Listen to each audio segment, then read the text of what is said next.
कर ले रहे हैं, कर ले गए हैं कि हम दुनिया में सबसे अच्छे हैं।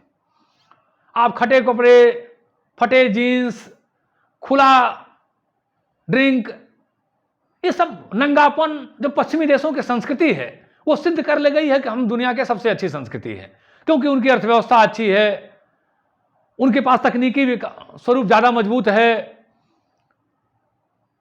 अपने आप को ज्यादा वो विकास की धारा से जोड़ लिए हैं। तो ये उनकी संस्कृति पूरी दुनिया पे लादने और थोपने की व्यवस्था भूमंडलीकरण ने मजबूत किया है। अगली जो बहुत बड़ी समस्या है वो है पर्यावरण का विषैला होना, दूषित होना, पर्यावरण का दूषित होना। ग्लोबलाइजेशन ने पूरी दुनिया में हम देखें तो जो विकसित देश हैं अपने कचरे को अपने, और खास करके जो आजकल तमाम ऐसे तकनीकी फैक्ट्रियों कारखानों से निकले कचरे हैं जिन्हें ई कचरा हम कहा जा सकता है या कहा जाता है, उनको गरीब देशों में, कमजोर देशों में खपा रहे हैं, विकासशील देशों में खपा रहे हैं। इससे वहां के लोगों का जीवन स्तर बहुत संकट में आया। हम बार बार पेपरों में पढ़ते हैं कि अब तो इधर थोड़ा रुका है, हमारी केंद्र सरकार ने इस पर हम नई खबरें आ रही हैं, नहीं तो आ रहा था कि दुनिया से कचरा भारत आ रहा है, ये आ रहा, वो आ रहा। तो ऐसे जो दुनिया के विकसित देश हैं अपने प्रौद्योगिकी के कचरे को, टेक्नोलॉजी से निकले हुए कचरे को, उत्पादन से निकले हुए कचरे को पूरी दुनिया में फैला रहे हैं, गरीब देशों में, कमजोर देशों में, जिससे वहां के पर्यावरण प्रदूषण हो रहा है, वहां के लोगों का जीवन संकट में हुआ है, वहां के जीवन के लोगों का स्वास्थ्य खराब हुआ है। इसी के साथ साथ एक और चीज है कि उत्पादन का आधार लाभ, जनहित नहीं। हम देखें तो पूरी दुनिया में ग्लोबलाइजेशन में जो पूंजीपति हैं वो जो पूंजी लगाते हैं उसका मेन काम उनको लाभ कमाना है कि कैसे हम अधिक से अधिक लाभ कमाएं। उस समाज में उसका अच्छा बुरा क्या प्रभाव वो नहीं देखते हैं, बुरा प्रभाव हो, बर्बाद हो, उससे कोई मतलब नहीं। केवल उनको अपने व्यापार को आगे ले जाना है। तो वैश्वीकरण से जो दुनिया के बड़े पूंजीपति हैं, बड़ी पूंजी, बड़ी कंपनियां हैं, वो ऐसे व्यापार को बढ़ावा देती है जो उन देशों में उसका कोई, वहां की जनता के लिए कोई अच्छा लाभ नहीं है, लेकिन वो अपने लाभ के लिए जनता के हितों की अवहेलना करते हैं, उनके मूलभूत हितों की अवहेलना करते हैं, उनके प्राथमिकता को ध्यान नहीं देते हैं।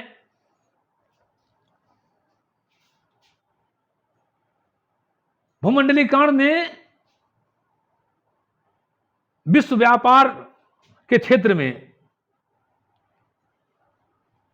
विश्व व्यापार संगठन जैसे संस्थाओं ने, विश्व व्यापार संगठन जिसका आधार था बहुपक्षीय WTO, बहुपक्षीय स्वरूप में हम दुनिया की अर्थव्यवस्था को मजबूत करेंगे, बहुपक्षीय सिद्धांत के आधार पर अंतर्राष्ट्रीय व्यापार को प्रोत्साहित देंगे, अंतर्राष्ट्रीय व्यापार को बढ़ाएंगे, बहुपक्षीय सिद्धांत के आधार पर, बहुपक्षीय सिद्धांत के आधार पर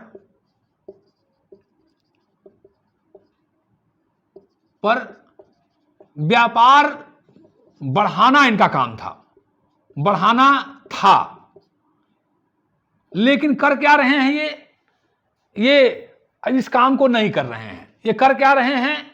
ये दादागिरी कर रहे हैं, ये दादागिरी कर रहे हैं, पुलिसमैन की भूमिका निभा रहे हैं, दुनिया के कमजोर गरीब देशों पर अपना शर्त थोप रहे हैं, शर्तें थोपना, गरीब देशों पर, कमजोर देशों पर अपना शर्तें थोप रहे हैं, अपना प्रभुत्व बना रहे हैं, वहां के राजनीति पर, वहां के तंत्र पर, वहां के समाज पर, जिससे तरह तरह की शर्तें लगा रहे हैं। वहां की चुनी हुई सरकारों पर उसका, उन्हें भ्रष्टाचार करके, दबाव डाल के, कर्ज दे के अपने प्रभाव स्थापित कर रहे हैं, अपना धौंस जमा रहे हैं। धौंस जमाना बहुत अच्छा शब्द आया, धौंस जमा रहे हैं, दादागिरी कर रहे हैं, शर्तें थोप रहे हैं, और जिसके माध्यम से वहां के समाज को, वहां की राजनीति को, वहां के तंत्र को, वहां की अर्थव्यवस्था को निरंतर कमजोर कर रहे हैं। तो करने का आए थे क्या और कर रहे हैं क्या?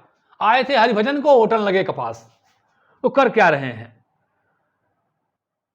इससे अल्प विकसित देशों को हानि हो रही है।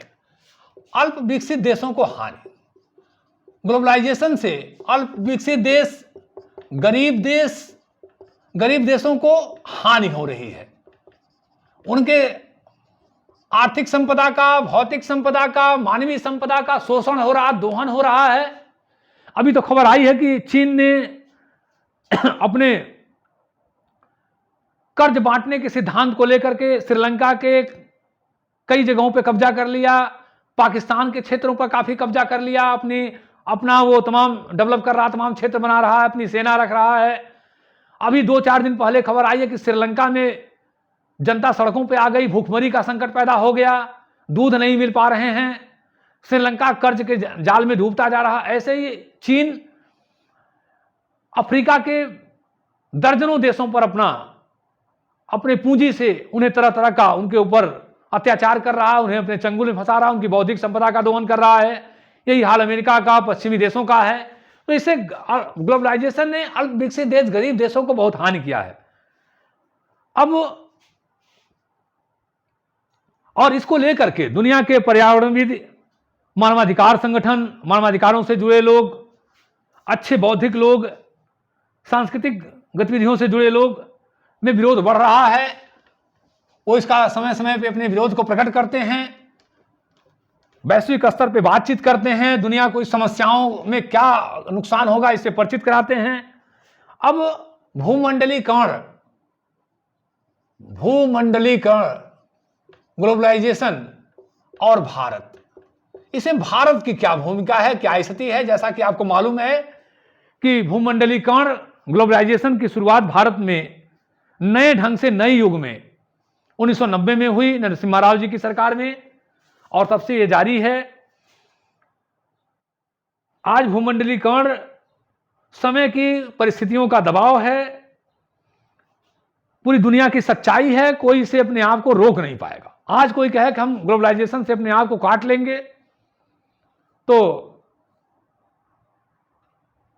जो खबरें उत्तर कोरिया में आ रही हैं कि भूखमरी है और ये है, उस तरह की स्थिति बनेगी। तो आप आज पूरी दुनिया में ग्लोबलाइजेशन से अपने आप को रोक नहीं सकते हैं, भारत भी उससे छूता नहीं है। ये समय और परिस्थितियों के दबाव है, परिणाम है। हम भारत को भूमंडलीकरण की प्रक्रिया में आना है, आगे ले जाना है, लेकिन उनके चुनौतियों को समझना होगा, सतर्क रहना होगा, जागरूक होना होगा, आंख मूंद के नहीं मानना होगा। तो पहला कि भारत में जो कृषि को लेकर सचेत रहना होगा। भारत में जो ग्लोबलाइजेशन की प्रक्रिया है, उसमें हम छोटे किसानों को, मध्यम किसानों को अनदेखी नहीं कर सकते हैं, उनको एक दूसरे के साथ जोड़ना होगा।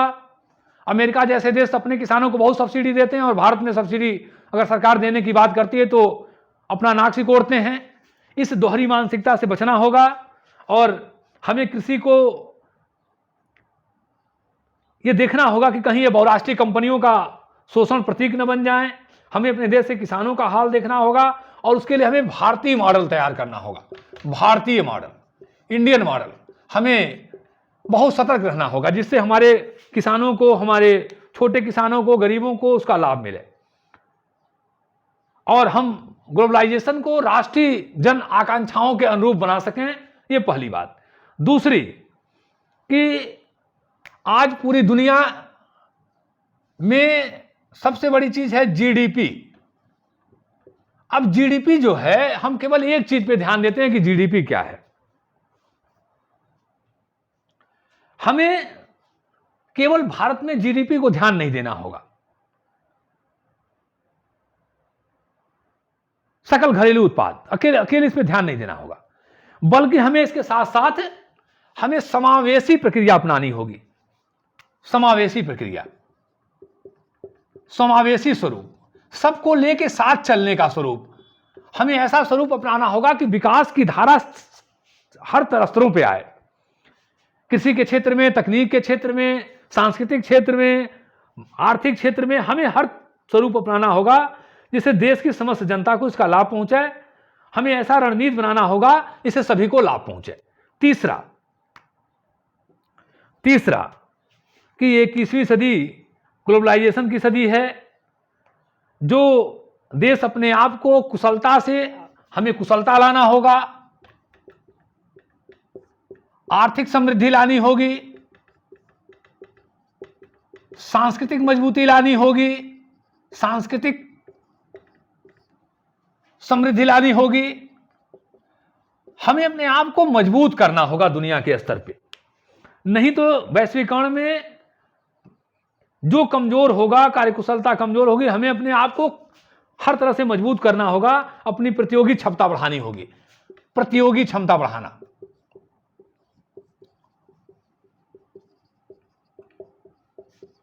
प्रतियोगी क्षमता बढ़ाना होगा, घाटा कम करना होगा, घाटा कम करना होगा। जो हमारे आर्थिक घाटा है उसे कम करना होगा। हमें निर्यात बढ़ाना होगा, तो निर्यात बढ़ाना होगा। तो इस तरह से भारत को ग्लोबलाइजेशन की इस प्रक्रिया में बहुत अपने आप को मजबूत करना होगा, तभी उसे उनका लाभ मिल पाएगा। इसी के साथ साथ हम देखें तो आज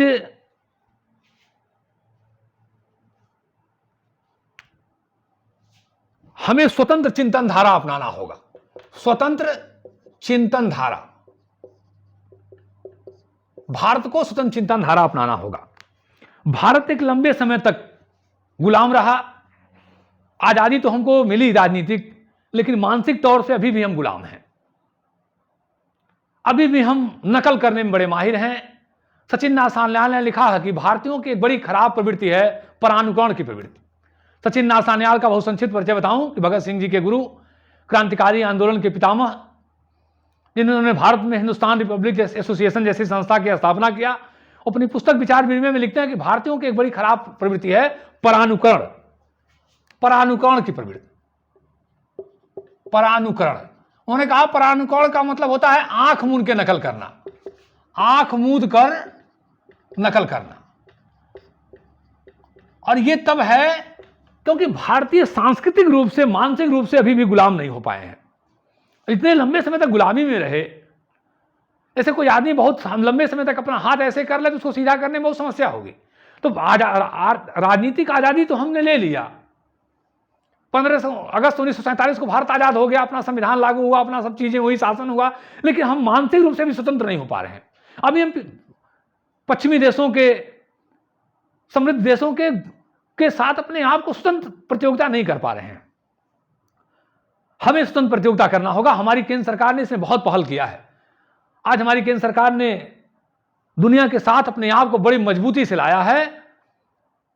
विगत हम 6-7 वर्षों से देखें तो भारत ने इसमें बहुत प्रगति किया है। तो हमें अपने आप को हर निर्णय स्वतंत्र रूप से लेना होगा। हमें मनोवैज्ञानिक रूप से, चाहे वो पर्यावरण का मामला हो, चाहे वो पूंजी निवेश का मामला हो, व्यापार का मामला हो, हथियारों की खरीद बिक्री का मामला हो, परमाणु संकट का मामला हो, मानवाधिकारों के उल्लंघन का मामला हो, हमें इसमें बहुत ही स्वतंत्र चिंतन धारा अपनानी होगी। स्वतंत्र होकर अपने राष्ट्रीय हितों को आगे बढ़ाना होगा। वास्तव में हम देखें, लास्ट में अगर हम कहें तो निष्कर्ष कि वास्तव में ग्लोबलाइजेशन ने पूरी दुनिया में एक दूसरे को जोड़ा है, प्रौद्योगिकी को, तकनीकी को, ह्यूमन रिसोर्सेस को, इकोनॉमिकल बेस को। लेकिन इसका लाभ आज विकसित देश, संपन्न देश ही उठा पा रहे हैं। कमजोर और गरीब देश इसका लाभ ठीक से नहीं उठा पा रहे हैं। एक बहुत बड़ी समस्या है। लेकिन 21वीं सदी ग्लोबलाइजेशन की सदी है, इसको नकारा भी नहीं जा सकता, समय और परिस्थितियों का मांग है। वास्तव में भूमंडलीकरण का जो वास्तविक स्वरूप है कि विश्व शांति, शांतिपूर्ण सहअस्तित्व, परस्पर निर्भरता, वास्तव में आर्थिक सहयोग, ये इनका सैद्धांतिक पक्ष है। लेकिन जबकि हो क्या रहा है, गला काट प्रतियोगिता, संघर्ष, जीवन के लिए संघर्ष, सर्वाइवल टू फिटेस्ट, योग्यतम के जीवित रहने का। तो ग्लोबलाइजेशन में अगर किसी भी देश को, खास करके भारत को, अगर अपने आप को वैश्वीकरण में अगर अपने आप को उसका लाभ लेना है तो हमें हर तरह से सक्षम होना होगा, मजबूत होना होगा, दक्ष होना होगा और विकसित देशों को भी, तकनीकी संपन्न देशों को भी एक ऐसी उदार नीति अपनानी होगी कि जिससे उनके तकनीक का, उनके पूंजी का लाभ दुनिया को मिले। मानवाधिकारों के स्तर पर, पर्यावरण प्रदूषण के स्तर पे, बौद्धिक क्षमता के आदान प्रदान के स्तर पे, तकनीकी क्षमता के आदान प्रदान के स्तर पे, आवागमन के स्तर पे एक स्वस्थ मानसिकता अपनाना होगा, एक अच्छी समृद्धि पहल करनी होगी, तब जाके वैश्वीकरण का सही लाभ पूरी दुनिया को मिल पाएगा, सभी को मिल पाएगा। नहीं तो एक पक्षी होगा, कुछ लोगों को इसका लाभ होगा और यह दुनिया के लिए अगर सही रूप नहीं अपनाया गया तो अभिशाप भी साबित हो सकता है। जय हिंद, जय भारत।